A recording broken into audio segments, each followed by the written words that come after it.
Allah Subhanahu wa taala tidak seperti makhluk. Allah Subhanahu wa taala tidak sama dengan makhluk. Allah Subhanahu wa taala tidak serupa dengan makhluk. Allah Subhanahu wa taala tidak seumpama makhluk.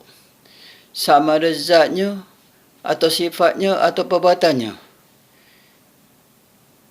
Tidak sama, tidak serupa, tidak seumpama makhluk.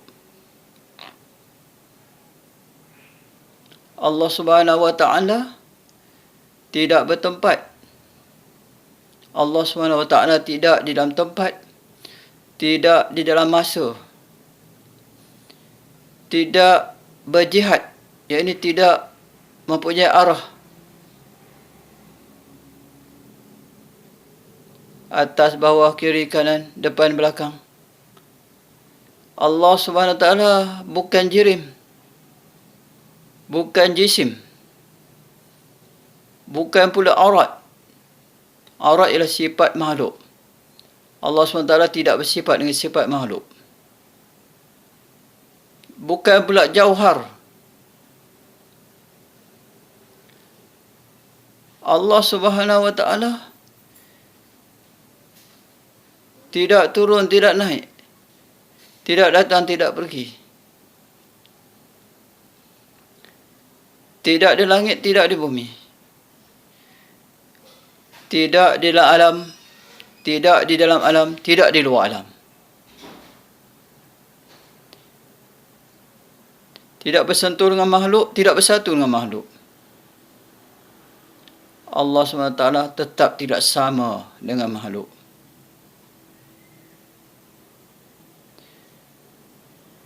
Tidak seumpama makhluk.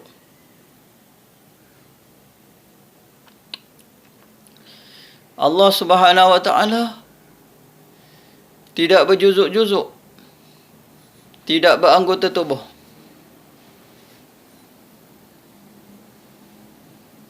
Tidak bermuka, tidak mempunyai muka, tidak mempunyai tangan,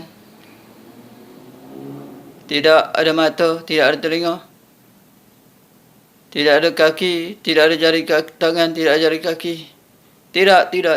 Sebab Allah SWT tidak sama dengan makhluk yang diciptakannya. Dalilnya ialah firman Allah Subhanahu wa taala, laisa kamitslihi syai'. Tiada seperti samanya sesuatu. Allah SWT tidak seperti sesuatu. Allah SWT tidak sama sesuatu.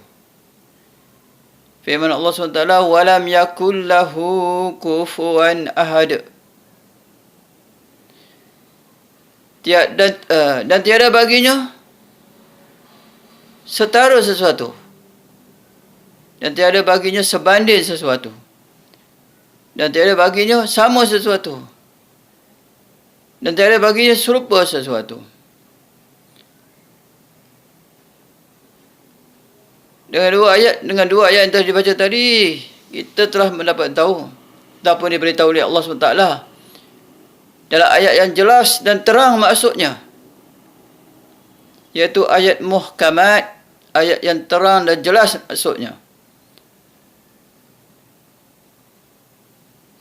yang menjadi umul kitab. Ayat-ayat muhkamat, iaitu ayat-ayat yang terang dan jelas maksudnya, adalah menjadi ummul kitab, iaitu ibu kitab, ibu Al-Quran.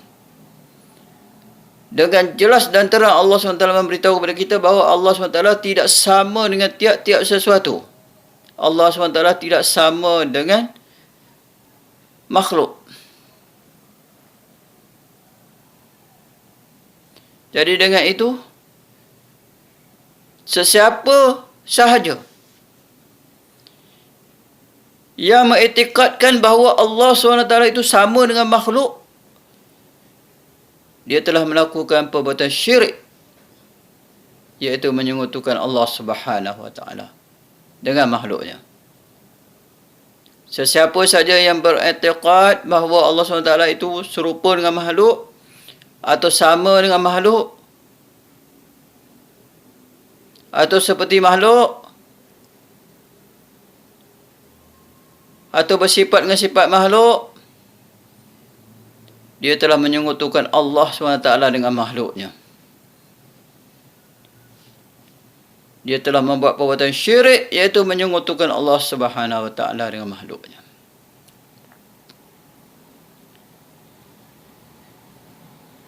Allah SWT adalah Tuhan yang Maha Esa, Tuhan yang tunggal, Tuhan yang satu, tidak berbilang, sama ada zatnya atau sifatnya atau perbuatannya.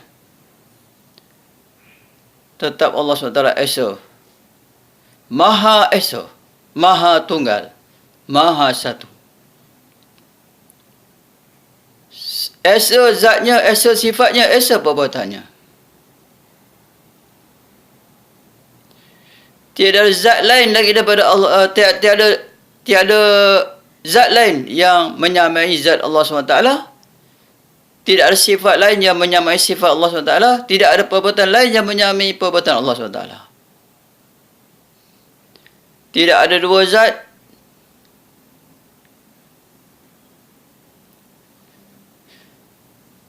Tidak ada dua sifat. Tidak ada dua kudrat. Tak ada dua iradat. Tak ada dua ilmu. Satu. Semua satu.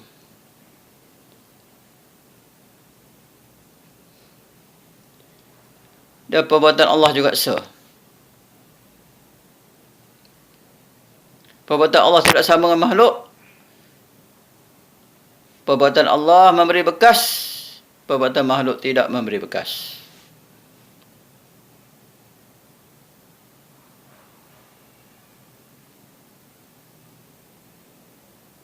Perbuatan Allah memberi bekas.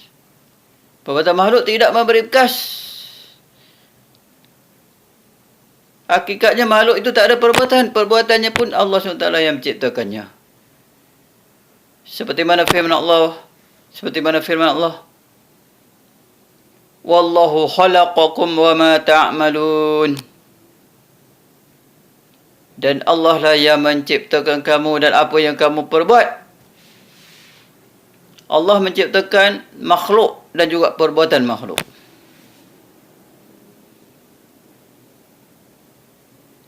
Jadi perbuatan makhluk ini tidak ada memberi bekas apa-apa. Makhluk dia sangat berhajat dan memerlu kepada Allah SWT. Perbuatan Allah lah yang memberi bekas.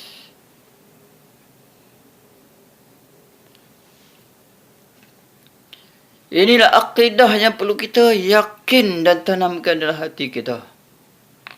Sampai keyakinan itu benar-benar masuk dan meresap dalam hati. Barulah kita faham apa yang kita ucap selama ini. La ilaha illallah.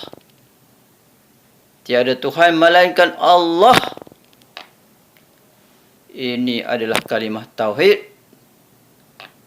Ini adalah iman kita kepada Allah. Orang yang beriman dengan Allah Subhanahu Wa Taala, dia mesti juga beriman dengan Rasulullah Sallallahu Alaihi Wasallam. Siapa yang tidak beriman dengan kerasulan Nabi Muhammad Sallallahu Alaihi Wasallam, imannya tidak sah. Dia tidak boleh dianggap seorang Muslim, seorang mukmin. Dia adalah kafir. Walaupun dia beriman dengan Allah SWT yang Maha Esa, walaupun dia beriman, dia yakin tiada Tuhan melainkan Allah.